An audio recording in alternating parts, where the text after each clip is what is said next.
Assalamualaikum warahmatullahi wabarakatuh. Hai rekan-rekan mahasiswa, semoga semua dalam keadaan sehat. Kita masuk di pertemuan keempat, mata kuliah produk dan merek.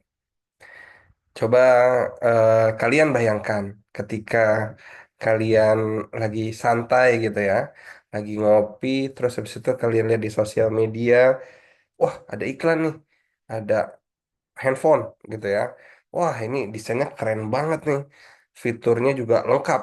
Terus habis itu juga rasa-rasanya harganya nih masuk akal gitu ya.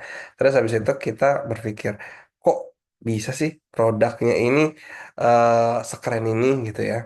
Nah, jadi ketika kalian merasa, wah, ini produknya nih gue banget nih gitu ya. Nah, itu kita masuk sesuai dengan pembahasan di materi modul keempat, yaitu tentang bagaimana sebuah produk ini bisa lahir, berkembang, dan sampai akhirnya bisa nyampai di tangan konsumen seperti kita.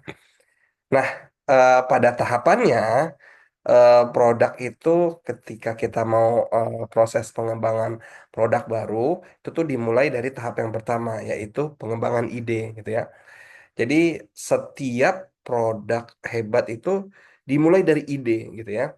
Jadi ide itu nggak harus melulu ide yang wah, tapi adalah ide yang mungkin dirasa biasa aja, tetapi itu langka. Nah itu yang bagus gitu ya. Tapi idenya itu juga mungkin kita bisa melahirkan ribuan ide gitu ya. Tapi nggak semua ide tersebut patut kita gunakan atau jadikan kenyataan. Jadi hanya sedikit ide yang benar-benar bisa kita kembangkan karena keterbatasan sumber daya juga gitu ya.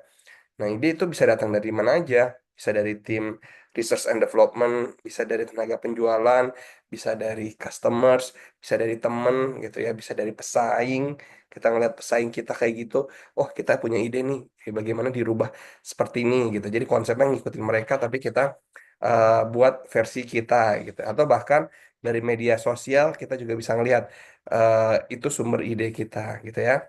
Jadi bayangkan ketika perusahaan Lego, nah itu mereka itu bisa berkembang. Nah itu tuh hasil dari saran-saran dari komunitasnya gitu ya. Jadi produknya itu laku puluhan ribu unit gitu ya tanpa promosi besar-besaran karena memang ide tersebut benar-benar sesuai dengan apa yang dibutuhkan dan dieksekusi dengan sempurna. Itu tadi yang pertama adalah terkait dengan pengembangan ide. Lalu yang kedua itu adalah bagaimana kita penyaringan ide. Kita udah dapat cari kumpulkan ide, kita brainstorming. Nah, itu nggak bisa langsung kita produksi. Kita harus menyaringnya. Bagaimana cara menyaringnya? Gunakan metode RWW gitu ya. R itu real. Ada nggak kebutuhan nyatanya? W pertama itu adalah win. Kira-kira bisa nggak nih produk ini bersaing menang gitu ya. Terus habis itu W yang ketiga adalah worth doing gitu ya. Jadi layak nggak sih produk ini diperjuangkan gitu ya. Jadi kalau misalkan ide tersebut eh, ada kebutuhan nyata tapi ternyata dia nggak bisa menang karena memang udah banyak gitu ya, itu sia-sia juga. Tapi kalau misalkan ide tersebut ternyata nggak layak digunakan karena mungkin tidak mungkin diaplikasikan gitu ya, nah itu juga sayang juga untuk dieksekusi gitu ya. Jadi yang benar-benar nyata bisa memenangi persaingan, di situ bagaimana apakah layak diperjuangkan. Ketika kita sudah saring ide, lalu tahapan yang ketiga. Yang ketiga adalah terkait dengan proses desain produk. Nah, ketika ide sudah jadi, sudah disaring, kemudian kita ke tahap desain.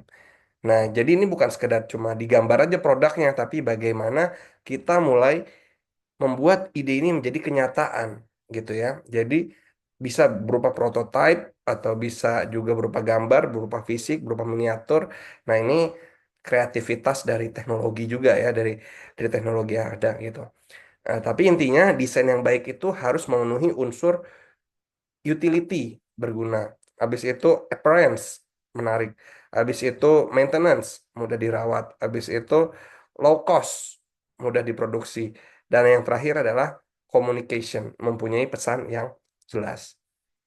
Nah, ketika kita sudah masuk ke tahap berikutnya, yang pertama tadi adalah terkait dengan pengembangan ide, habis itu penyaringan ide, habis itu kita buat desain produk. Lalu yang keempat adalah pengujian konsep dan strategi pemasaran.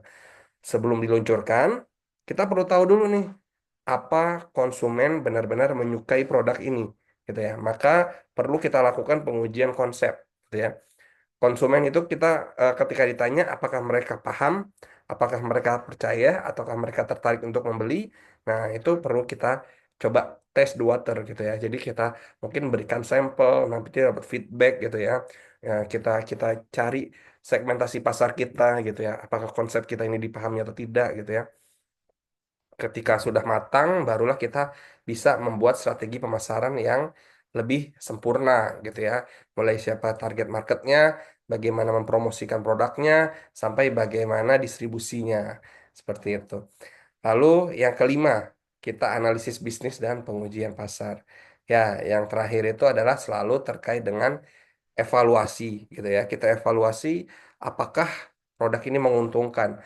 Kita analisis dari segi biaya, dari segi laba, dari segi break even point gitu ya. Nah, kalau misalkan memang ternyata lolos dilakukan pengujian pasar gitu ya, dari iklan habis itu harga promosinya itu di kota-kota tertentu cocok, ya akhirnya produk ini bisa eh, dengan sempurna didistribusikan ke pasar, diterima oleh konsumen gitu ya.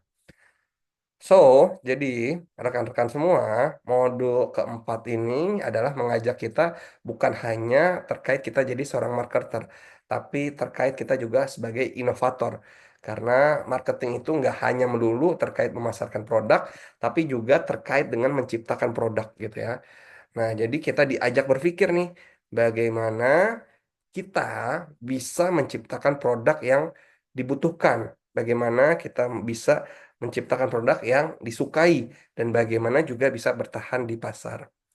Ingat, produk itu bukan hanya soal ide, tapi juga terkait dengan soal eksekusi. Oke, jadi tugas kalian sebagai manajer, sebagai wirausaha di masa depan, kalian tuh harus bisa merancang, menyaring, menguji, dan memasarkan produk agar bisa benar-benar bernilai value-nya gitu ya. Oke, terima kasih rekan-rekan sudah menyaksikan video ini. Rekan-rekan, kita jumpa lagi di pertemuan selanjutnya di pertemuan minggu depan. Tapi jangan lupa di mata kuliah e-learning kalian kerjakan forum dan kuisnya, gitu ya. Baik, sampai jumpa dan terima kasih. Assalamualaikum warahmatullahi wabarakatuh. Dadah.